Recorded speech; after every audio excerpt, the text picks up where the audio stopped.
Welcome back, casual gardeners. Today I want to talk to you about gardening for cats. I have cats. Some of you have cats.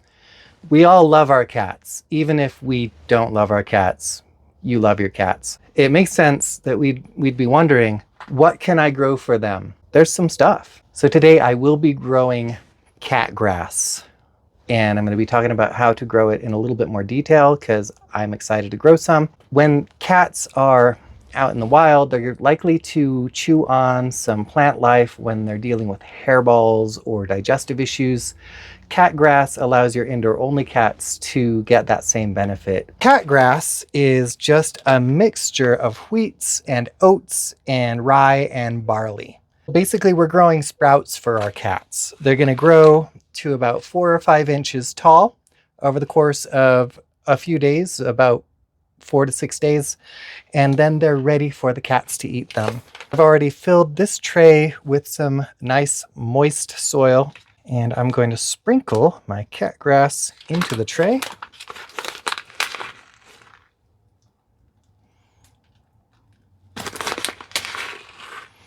These are sprouts, so we can plant them a little denser than we would plant, say, wheat or rye for eating.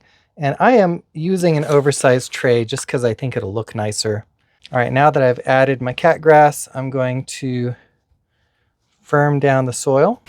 This is just to ensure a little bit better contact with the seed.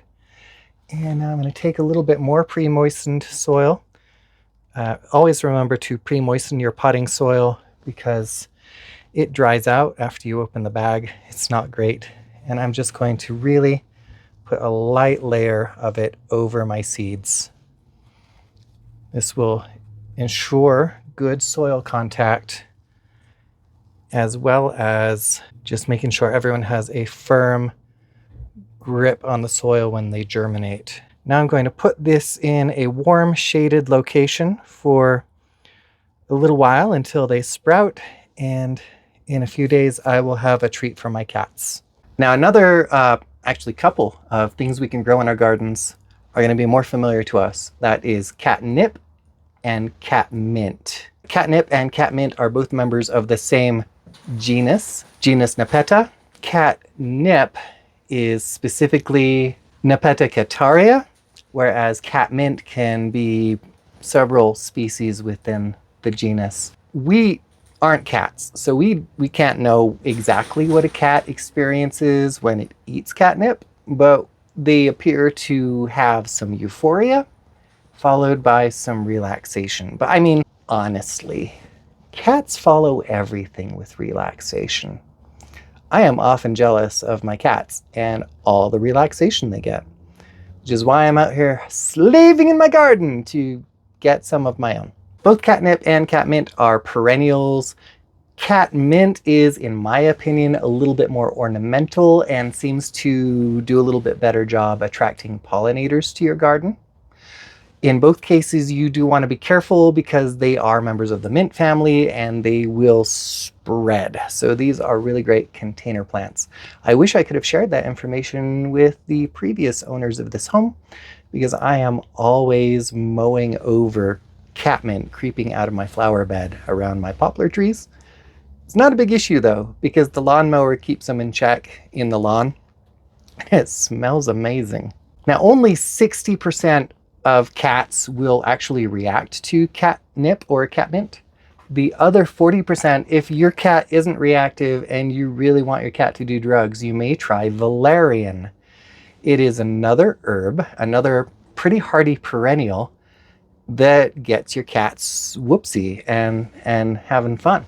I would warn you that valerian is another potentially invasive plant, and by invasive I mean that it escapes gardens readily, and especially in the northern parts of the United States is an invasive plant. Keep it contained and maybe make it entirely a patio plant so it just cannot escape. Treat it as your cat's delicious prisoner. Some cats seem to get a little bit of pleasure from eating thyme. Thyme is yet another member of the mint family. Are you detecting a trend? Because I think there's a trend. Nice thing about thyme is that we eat it too. I don't think we enjoy it as much as cats do, but it's delicious. In moderation, it is completely safe for your cats. And in terms of like herbs and stuff that your cats actually will enjoy and get pleasure from, I'm gonna wrap it up with chamomile. Maybe you enjoy a chamomile tea to relax. It seems to have similar effects on some cats. So you can give them some chamomile from your garden and they will be soothed. And if you have a younger cat, that may be desirable. Sometimes you just want a kitty snuggle and they're not in the mood and you're gonna have to drug them. Let's talk about cat-safe plants that are flowering plants that you might have indoors. So African violets are safe. So if you've got a cat that will chew up whatever plants you've got and you're worried about the health of your cat, but you want to have flowers in your house, African violets. Orchids are another one. They're non-toxic.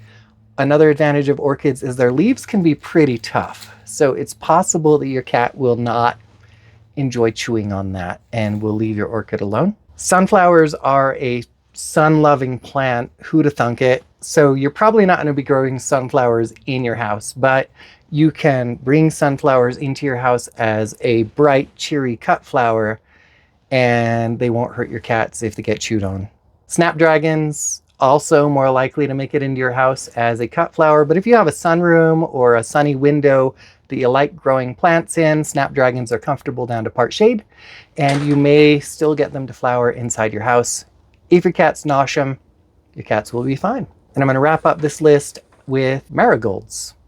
Again, if you have a sunny window or a sunroom, marigolds will do okay in your house. And even though they don't smell like they taste great, they are technically an edible plant. And if your cats eat them, they're just as edible for cats.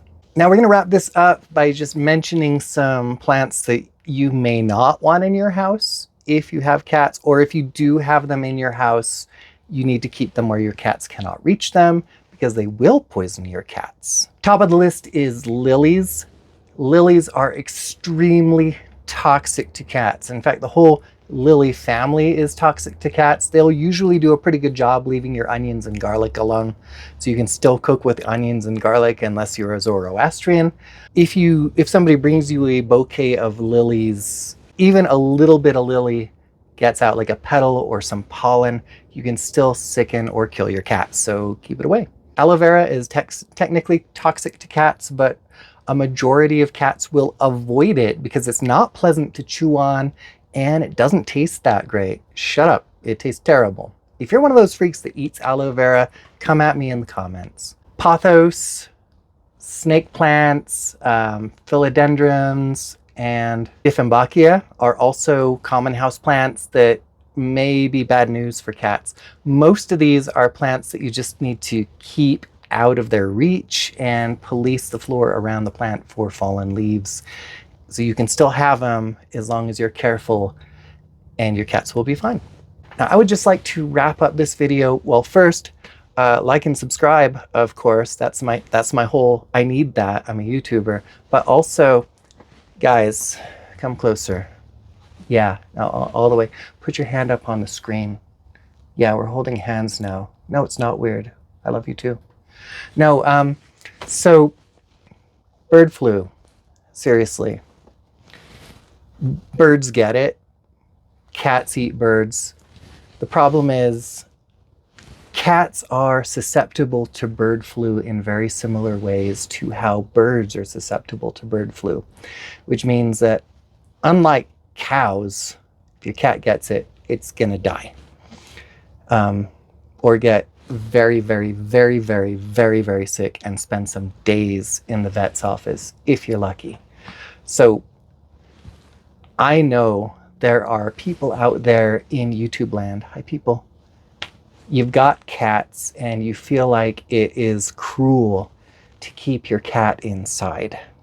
You feel like you are depriving your cat of its natural patterns in life and potential joy and fraternizing with strange cats or whatever your reason is for insisting that your cats must go outside. Right now, while bird flu is an issue, please consider keeping your cats inside. because you love your cats and they can die. And I don't even know your cats, and I love your cats, and I want them to be okay. That's it. That's the end of the real talk. Seriously though, like, subscribe, comment, become a channel member. Thank you for joining me here in my garden today. I hope you have a wonderful time in your own.